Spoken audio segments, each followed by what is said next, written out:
The following is a world-class Bullshitters exclusive. I could spend years, and I have, or at least the length of this video, and I will, going on about why Disney screwed the pooch with Star Wars. But it's a lot nicer when the mainstream media wakes up, takes its head out of its ass, and does it for me. Ride the wave, it's so refreshing when the media stops shilling.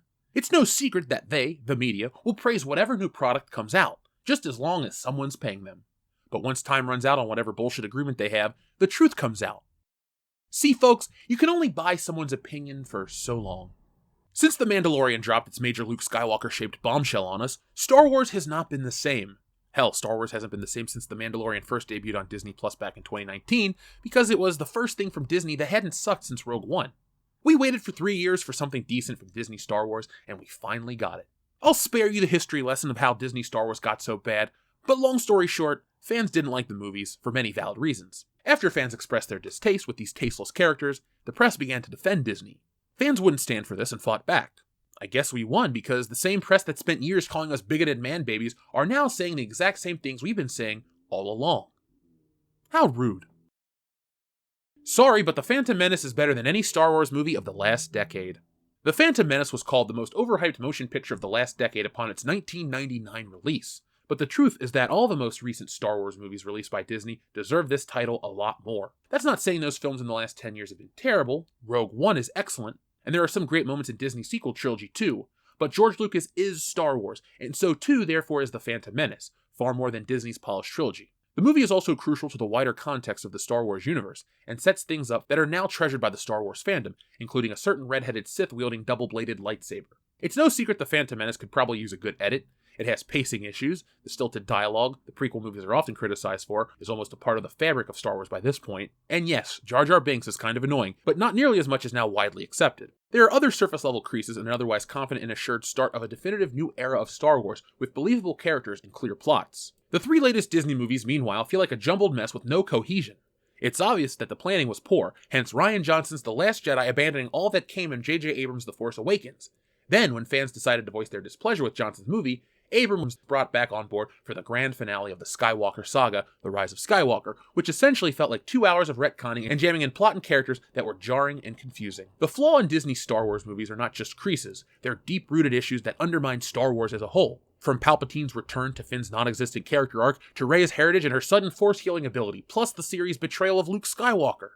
Nothing felt cohesive, unlike the thoughtful, coherent, and deliberate expansion of the universe that The Phantom Menace achieved. Star Wars is at its best when it's offering innovative, bold new stories, as it did at the first installment, A New Hope, and its sequel, The Empire Strikes Back. In an interview with Charlie Rose in 2015, shortly after The Force Awakens came out, Lucas said of his previous 6 Star Wars movies, "I worked very hard to make them completely different, with different planets, with different spaceships, to make it new. I walked away from The Force Awakens feeling like I'd seen a box-checking tour. Alien bars, tick. A sinister army, tick. A band of rebels, tick. A cute droid, tick. Rather than an innovative experience. As Lucas himself said of the movie, there's nothing new. This is why The Mandalorian works so well. Yes, it brings back old characters, but we also get to see things in the Star Wars universe that we haven't seen before, and it expands upon the lore in a completely different era of Star Wars. We come away from The Mandalorian more enriched by Star Wars, but I never felt that way after one of Disney's sequels or Solo. Rogue One, thankfully, did achieve originality, but not to the degree of The Phantom Menace. Not only did we see a young Obi-Wan Kenobi in action, shading in the life of someone who previously we only knew as a wise old man, but we also saw the early beginnings of the boy who would be Vader. Plus, we learned more about the mythical Jedi and got to see them at the height of their power in a never-before-seen era before the fall. We learned about the Sith's rule of 2 and how a sprawling galaxy was ruled before the Empire took over, not to mention the numerous new planets, species, characters, and civilizations we've come to know and be fascinated with, introduced by The Phantom Menace. We also have The Phantom Menace to thank for Darth Maul, one of the coolest villains in movie history, who immediately became a fan favorite. Animated series The Clone Wars and Rebels have since expanded upon him to make him one of the saga's most complex and beloved characters. We've had Lucas and Phantom Menace to thank for the creation of the spike-headed Sith Lord. Meanwhile, Qui-Gon Jinn, played with perfect serenity, spirituality, and facial hair by Liam Neeson, is one of the most underrated characters in Star Wars. He is the quintessential Jedi. His longing for peace and calm is exemplified when he kneels and meditates in a pause in a battle with Darth Maul in the Duel of the Fates. Qui-Gon's impact is felt across the rest of the Star Wars movies. Kanan Jarrus in Rebels has more than a hint of Qui-Gon about him, and Qui-Gon, let's not forget, is the one who found the boy who would become Darth Vader. The Duel of the Fates battle between Obi-Wan, Qui-Gon, and Darth Maul features 2 Jedis at their peak fighting a Sith Lord, and the dazzling styles of lightsaber combat is riveting to watch. But in Disney Gallery The Mandalorian, Dave Filoni, co-creator of Rebels and producer and director of The Clone Wars and The Mandalorian, explains why this fight is so much more than a flashy spectacle. Filoni said, "He's fighting for Anakin. That's why it's called the Duel of the Fates. The fate of this child depends on how this fight goes. Anakin's life will be dramatically different. It's everything that the entire 3 prequel films hang on." Qui-Gon's death gives the movie weight. Conversely, consequences feel light in Disney's movies. It's a tired criticism by now, but Rey, who has never held a lightsaber before, manages to beat a fully trained Sith Lord Kylo Ren in a duel. This betrays the nature of Star Wars, where skill in combat has always been crucial. The new trilogy doesn't follow the universe rules that Lucas's movies lovingly follow to create believable, immersive, and meaningful stories. This is why The Phantom Menace is so underrated. It's taken for its surface-level flaws, when it has so much more to offer. Disney's sequel trilogies are meringue movies. They're made well, they look good, and are certainly more polished than the prequel series, but they're ultimately lightweight and empty. But The Phantom Menace is one of the most important and thoughtful slices of Star Wars we've ever been given, and not even Jar Jar Binks can stand in the way of that. I'd argue meringue is too kind of a comparison. If you're looking for something more culinarily apt, might I suggest an old potato? On the outside it looks fine, but once you cut in, you realize the whole thing is rotten to the core. I have no desire to spend the rest of this video saying how right I was all along, but I will say this. Finally someone says it. Now, they're not the first, but they definitely won't be the last. This article is only a few days old as of this recording, but the sentiment is expanding. The Disney sequel trilogy sucks. It sucked then, and it sucks now. Since the NDAs or whatever vaguely worded terms they agreed on have ended, the press can finally be honest and let everyone know that the Disney Star Wars films officially suck. 1 year after they left theaters. Glad there's a contractually agreed upon time for honesty, aren't you? I agree with most of this article, but I wanted to take a second to talk about George Lucas's comments on The Force Awakens. Thank you, George. There's nothing new. That was George Lucas speaking in 2015, only having seen The Force Awakens. I wonder what his quote after The Last Jedi would be. And again after The Rise of Skywalker. The creator of Star Wars hates these movies, The Force Awakens anyway. The fans hate them, and now the media feels emboldened to finally be honest. They hate him too. No one likes these movies. It's why the rumors of the sequel trilogy being erased are so rampant these days. It's what people want to be true, because they hate these movies on a deeper level. I'm with you on that part, but I'd never believe in a million years that Disney is going to remake them. Why? Because they suck? This is Star Wars. When they have a misfire, they keep moving forward. This isn't Sony with Spider-Man. They, Lucasfilm, don't randomly reboot their most successful franchise for no reason. Sony did that with Spider-Man and The Amazing Spider-Man. It's not only terrible, but pointless. Fox did that too with Fan 4 Stick, and that film is historically bad. Now, I did write this before the whole Gina Carano situation took place, so they probably will tank it, just to prove a point. Disney isn't going to spend time trying to fix the sequel trilogy by remaking it. This isn't rebooting a single movie, but in this case, 3 movies. It would require retconning the entire retcon.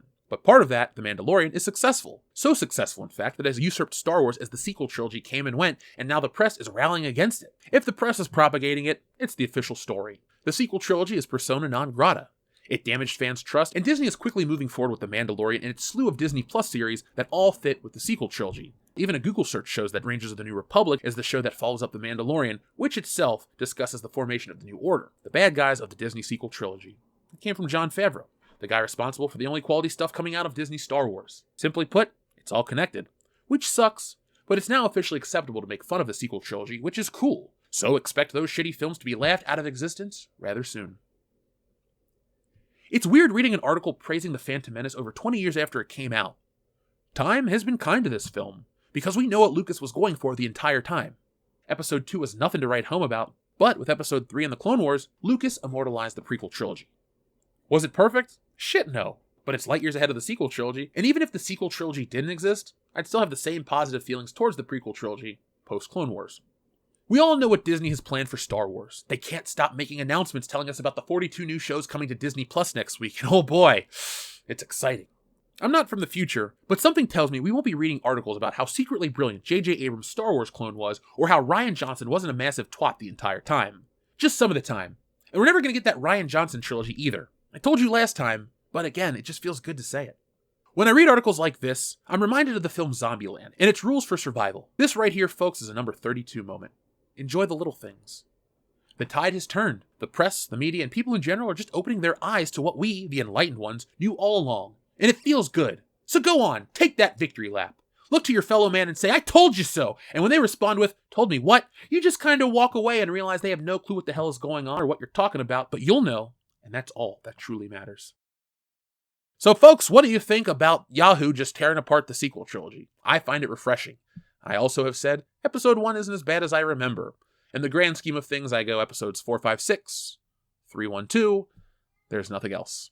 So, folks, I'd like to know your Star Wars ranking as well as your thoughts and opinions on Disney Star Wars. Do you hate it? Do you love it? Let me know in the comments. I heard it on good authority that a thumbs up plus a bunch of comments really, really helps. So tell me what you think about each of these topics, and I'll read them and love to get back with you. So, folks, I'm going to get out of here. It's been a fun week, and we're just getting started. So, make sure that you guys join us tomorrow night for the High Council. Make sure you guys join us on Thursday night for the podcast, 8:30 p.m. Eastern Standard Time. And make sure that you're signed up for the comic. The link will be in the description. I've been sharing the Phantom Menace cards. We've seen almost everyone so far. There's one big final reveal, and I mean, it's big. It's giant. It's fat. It's Cecil the Hutt. So make sure you guys check that out. I'll be making that announcement rather soon. But sign up right now so you don't miss out on any updates. So, folks, thank you for watching. Be smart, be safe, be cool, stay warm depending on where you are, but always be excellent to each other.